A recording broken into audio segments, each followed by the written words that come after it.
Vamos aquele tradicional verso hoje pro meu amigo Merran aqui, vamos lá.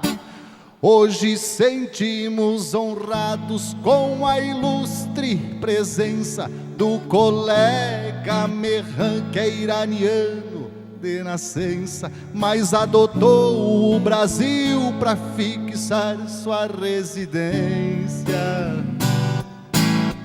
Para fixar sua residência no Brasil veio morar, se tornando um doutor, passando a vida a estudar. E também é escritor com um belo livro para nos mostrar.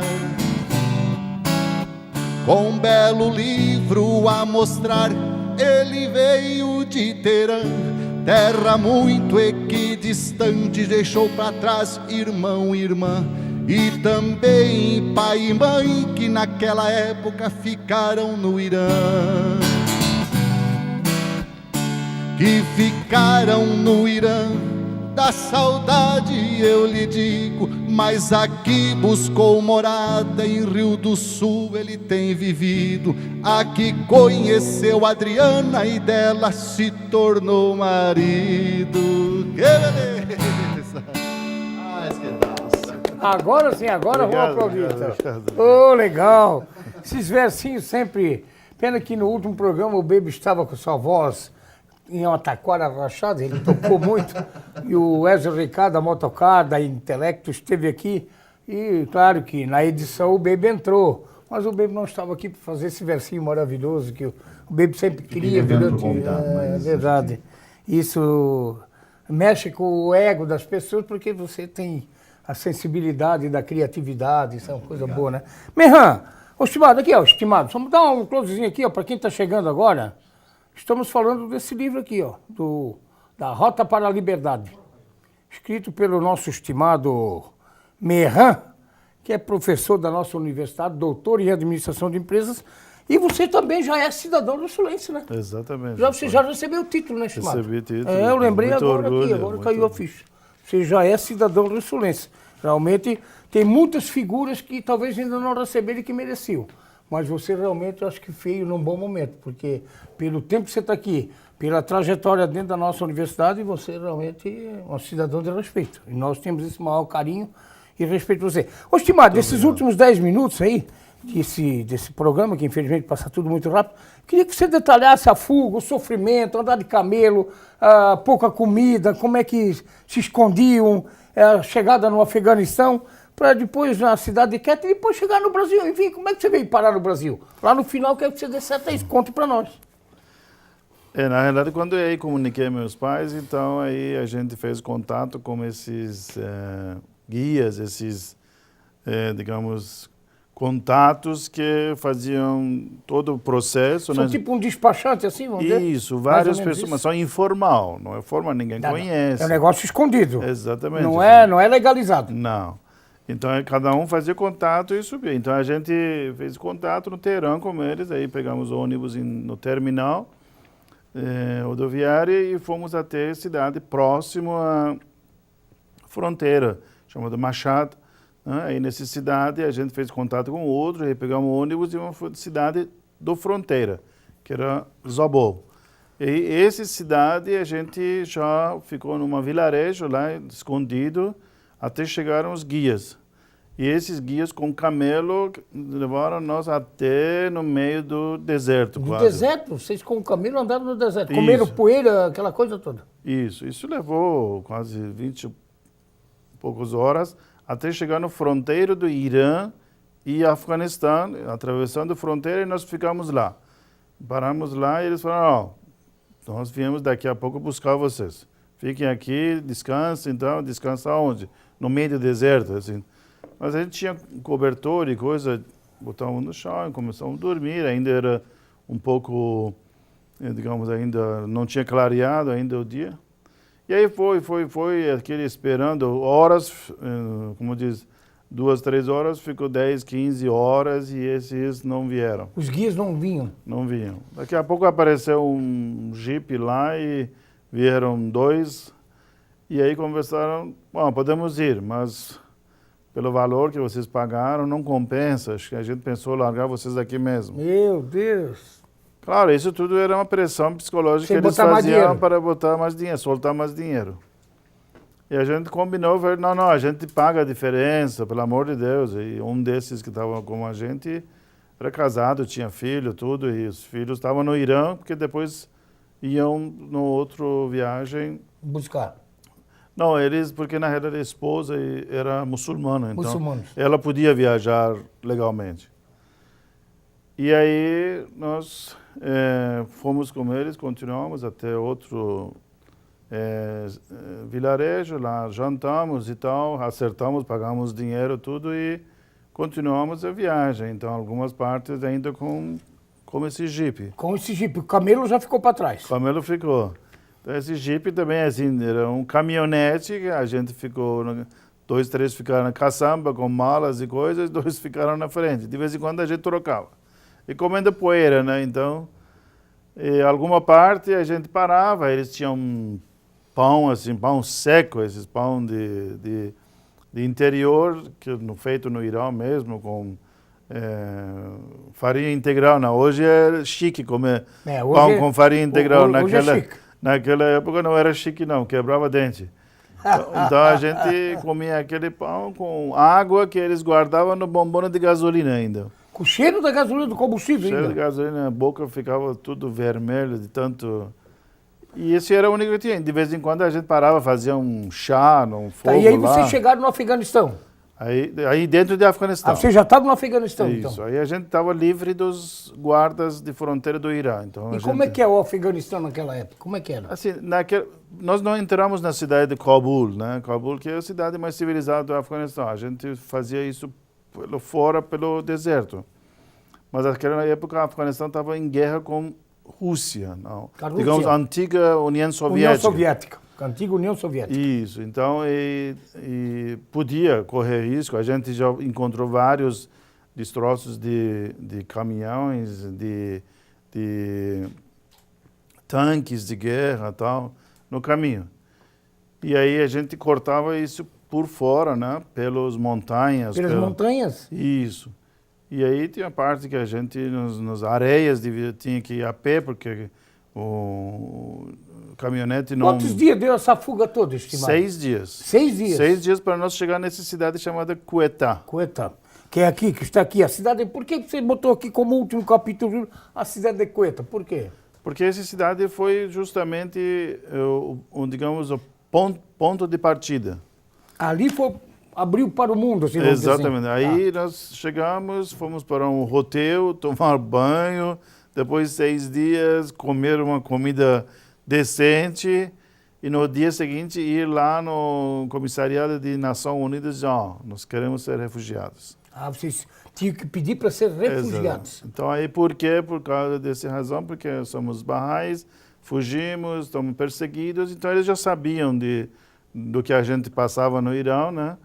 Então aí já recebia digamos, um carteiro provisório do que você... Aí lá você ficou um bom tempo, né?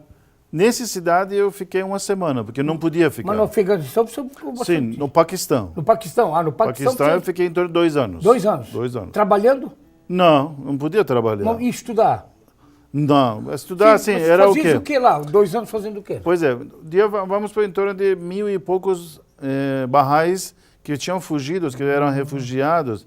Então tinha uma comunidade desses barrais que estavam lá. Então a gente mesmo tinha aulinhas de inglês, tinha aulas de datilografia, que na época existia datilografia. Datilografia, aqui na máquina. Exatamente. Esse tipo de coisa a gente mesmo que fazia para nós. Então cada um alugou uma casa e coisa, existia um sede que a gente se encontrava. E lá, então, cada um sabia uma arte, alguma coisa, e ensinava para os outros. Aí passava para os outros. Exatamente, para que saindo de lá, pelo menos saber alguma coisa para se virar no país de destino. Ô, Bebe, tá com curiosidade de alguma coisa? Do ponto de partida da casa dele até nessa cidade que ele citou, foram 6 dias, né, a travessia. Sim. Quantos quilômetros? Olha, exatamente não sei. Hoje, se jogar no Google Maps, vai dizer, mas eu acredito que é em torno de 4.000 quilômetros. Deve ser. Daqui lá no fim dos infernos, lá onde o Tibinga perdeu a bota. Mais ou menos isso. Deve ser por aí, porque era longe. Atravessamos um país inteiro quase. Atravessaram um país inteiro. Afeganistão. 6 dias, camelo e jipe. Camelo, jipe. E a pé? E a pé. Às Meu vezes a pé, Deus porque do o jipe ia na frente, porque a areia às vezes ficava, então a gente tinha que ir a pé alcançar e chegar. Ô, estimado, depois desses 2 anos lá, como é que você veio daí? Lá você veio para o Brasil? Como é que você escolheu o Brasil? Como é que você chegou no Brasil? Em que cidade? Enfim. Brasil é uma história. Na verdade, eu podia ter ido para qualquer outro país. Podia ir para a Suécia, podia ir para os Estados Unidos, Austrália. E certa noite eu sonhei que eu estava no Brasil com um conhecido meu e a gente estava passeando pela rua no Brasil. Mas o que você sabia do Brasil? Você não sabia nada. Não sabia não nada? Sabia nada. Não sabia nada. E aí surgiu a oportunidade justamente lá naquela época em Paquistão. O Brasil também recebe refugiados, se alguém tem interesse em ir. Aí eu telefonei para meu pai e disse, pai, tem Brasil e tem Estados Unidos, o que você acha? A gente respeita muito a opinião do pai, a gente sempre, o consentimento dos pais é importante na vida. Então aí ele diz, vai para o Brasil porque a América do Sul é lugar seguro, não tem guerra, não tem nada, então... Estados Unidos já é diferente. Eu falei, então tá bom, vamos embora. E como é que cidade você caiu? São Paulo? Aí eu vim exatamente de São Paulo, mais especificamente em Campinas, Mojimirim. Aí eu fiquei por lá em torno de 3, 4 meses, até aprender um pouquinho de português. Aí vi que lá não é, como diz, a cidade que eu quero morar. Aí surgiu Blumenau, porque Blumenau tinha uns iranianos e cidades alemãs são muito organizadas, coisa que a gente tinha uma imagem da Alemanha. Então aí vim para Blumenau e gostei, tanto que eu fiquei quase 14 anos em Blumenau. E aí você começou a estudar em Blumenau? Aí comecei a estudar, exatamente. Aí você conseguiu fazer a universidade ali? Isso, aí comecei a estudar já em 88, eu já morava algumas meses em Blumenau e já comecei a fazer engenharia química. Já fiz vestibular, passei por engenharia química. E já trabalhava também? Trabalhava, exatamente. O que você fazia em Blumenau? Carpinteiro. Carpinteiro, olha só. Exatamente. E o que quer querer vencer na vida? Carpinteiro. Manda um jovem hoje trabalhar de carpinteiro para ver se vai. Quero ver aí. É uma profissão digna, né? Porque o pai de Jesus era carpinteiro. O pai de Jesus era carpinteiro. Então, assim, comecei com isso, porque aí justamente sustento, né? E estudava de manhã e à tarde, trabalhava depois. Consegui um trabalho no escritório, né? Já deixou de ser carpinteiro. Né? Exatamente, fiz um cursinhos lá na antiga CETIL. Fiz cursinhos de informática. E depois vi que engenharia química não é o que eu quero, porque eu estava fazendo engenharia química para voltar para Irã. Mas, na verdade, não mudei a ideia, não quis mais voltar. Você tinha interesse em voltar? Tinha, sempre, porque eu queria voltar com meus pais e tal. Eu vi que cada vez estava mais difícil e mudei essa ideia. Então comecei a fazer a administração. E aí não parei mais. Mas você também tem uma coisa aí. Aí veio também a paixão, né? Você deve ter conhecido na faculdade, imagino a Adriana. Exatamente. Aí a filha do nosso estimado saudoso José Bonifácio Zimmermann. O Zé Zimmermann, que o pessoal da velha guarda conhece tão bem, né? Meu Deus. Flamenguista roxo, aqueles fanáticos. Família toda era assim, né? É verdade. Aí você conheceu a Adriana lá na faculdade? Aí eu conheci a Adriana lá na faculdade, a gente em 94 casou, foi morar em Blumenau, né? Quer dizer, ela foi morar comigo em Blumenau. E aí depois tivemos a felicidade de ter a Moniré, a sua filha, que tem 21 anos. 21 anos. E assim, a vida correu e depois... E aí como é que você veio para o Rio do Sul? Exatamente. E aí comecei a lecionar uma disciplina aqui na Unidade. E aí gostei e devagarzinho foi aumentando e me dediquei mais. Estava terminando o mestrado também. E surgiu a oportunidade e fiquei. Gostei da cidade, como diz, a água da cidade me envenenou. Me envenenou, tomei dessa água, não consegui mais ir embora. E agora, com a filha cursando medicina aqui, com a Adriana por aqui, você não vai mais embora de Rio do Sul? Agora não. E agora é cidadão rio-sulense? Exatamente. É a cidade que eu escolhi para viver e morrer. É verdade. Estimado, o nosso tempo, infelizmente, passa muito rápido. Eu queria agradecer muito. Você trouxe aqui 2 livros, um que eu dei uma pincelada para poder conversar um pouquinho sobre esse trabalho maravilhoso, A Rota para a Liberdade aqui, ó.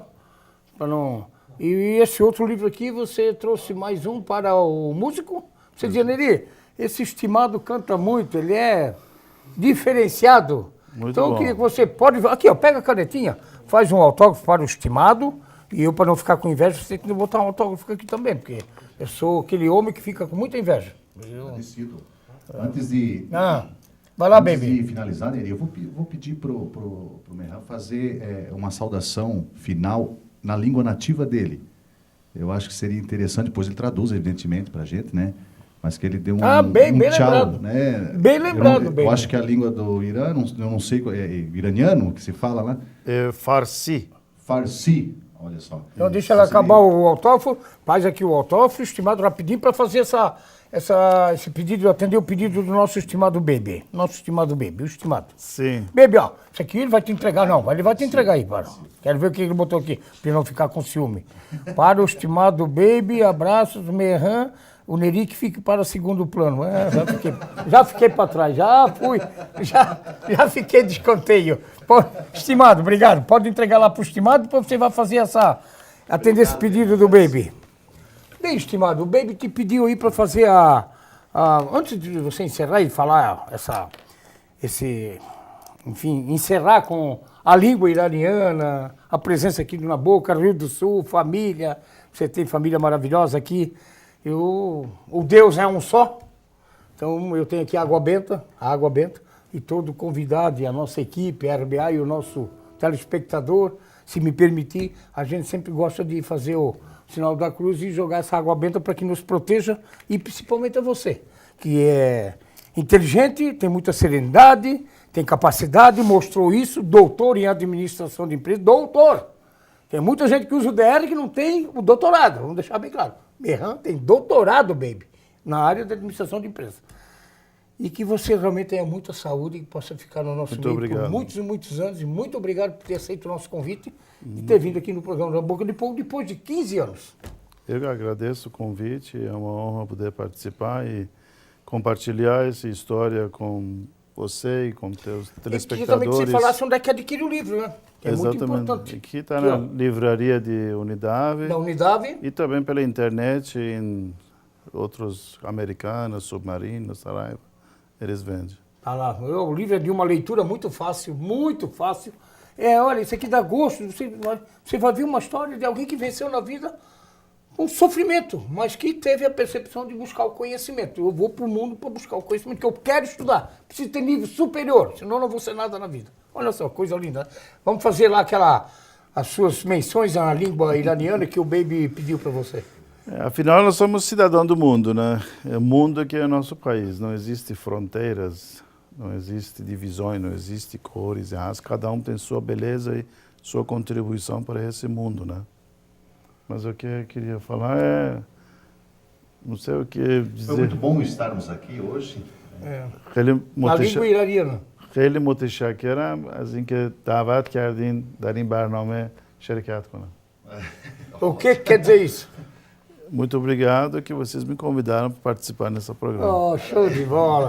Parabéns. Obrigado, Merran. Baby é contigo, estimado. I am sailing home again across the sea. I am sailing stormy water to be near you, to be free. I am flying like a bird across the sky. I am flying, passing out the clouds to be near you, to be free. Can you hear me? Can you hear me? Through the dark night, far away, I am crying, forever crying, to be near you. Who can say